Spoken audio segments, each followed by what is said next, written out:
Hello friends, ఇంకో కొత్త వీడియోతో మేము ముందుకు వచ్చేసాను. ఈరోజు కాణిపాకం గురించి తెలుసుకుందాం.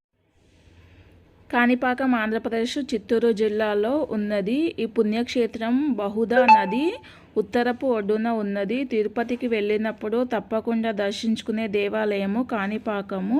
ఆ కాణిపాక వినాయకుడి ఆలయ చరిత్ర నిజాలేంటిదో తెలుసుకుందాము. హిందువులు ఎలాంటి శుభకార్యం చేయాలనుకున్నా మొదటిగా పూజించేది వినాయకుని పూజ చేస్తే శుభం కలుగుతుందని ప్రజల యొక్క నమ్మకము. వినాయకుడు అనగానే మనకు ఎక్కువగా గుర్తించేది కాణిపాకము. వినాయకుడు వెలసిన పవిత్రమైన స్థలము. తెలుగు రాష్ట్రాల్లో చాలా ప్రాముఖ్యత ఉన్న క్షేత్రాలలో కాణిపాకము ఒకటి. ఇక్కడ వినాయకుడు ఎవరు ప్రతిష్ఠించలేదు, తానే స్వయంగా వెలిశాడు. అందుకే కాణిపాకం వినాయకుని స్వయంభూ అంటారు. వినాయక చవితి ఉత్సవాలు ఘనంగా చేస్తారు. ప్రత్యేకమైన పూజలు ఈ కాణిపాకంలో చేస్తారు. కాణిపాకం కొలువు తీరిన స్వామి సజీవమూర్తిగా వెలిసిన 1000 సంవత్సరాల చరిత్ర అనేది కాణిపాకంలో ఉంది అన్నమాట. స్వామి అప్పటి నుంచి ఇప్పటి దాకా స్వర్భంగ సమేతంగా పెరుగుతుంటాడు. స్వామివారి విగ్రహం నీటిలో కొద్దిగా మునిగినట్టు ఉంటుంది. అసలు కాణిపాకం అంటే ఏంటిదో చూద్దాం.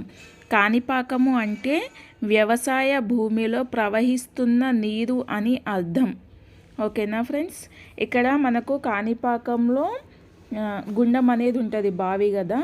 ఆ బావిలో ఇంకొద్దిగా తవ్వితే నీరు వస్తుందని తవ్వడము మొదలు పెట్టారు అన్నమాట.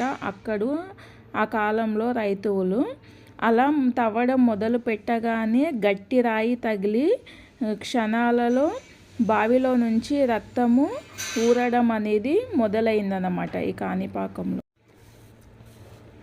మరో చెప్పుకోదగిన విషయం ఏమిటంటే ఆ బావి నీరు ఎప్పటికీ ఎండిపోదు. అందుకే ఆ బావి నీటిని పరమ పవిత్రంగా భావించే భక్తులు తీర్థంగా ఇస్తారన్నమాట. ఇంకొకటి, ఇక్కడ ఈ గుండం అనేది ఉంది కదా, ఈ గుండంలో వాటర్ అనేది ఎప్పుడనేది ఎండకపోదన్నమాట.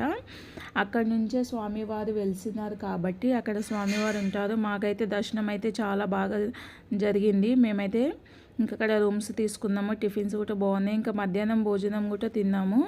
మార్నింగ్ 7 o'clock నుంచి 4 o'clock వరకు ఫ్రీ భోజనం అనేది ఉంటుంది. నా వీడియో కనుక నచ్చితే ప్లీజ్ లైక్ చేయండి, సపోర్ట్ చేయండి, కామెంట్ చేయండి,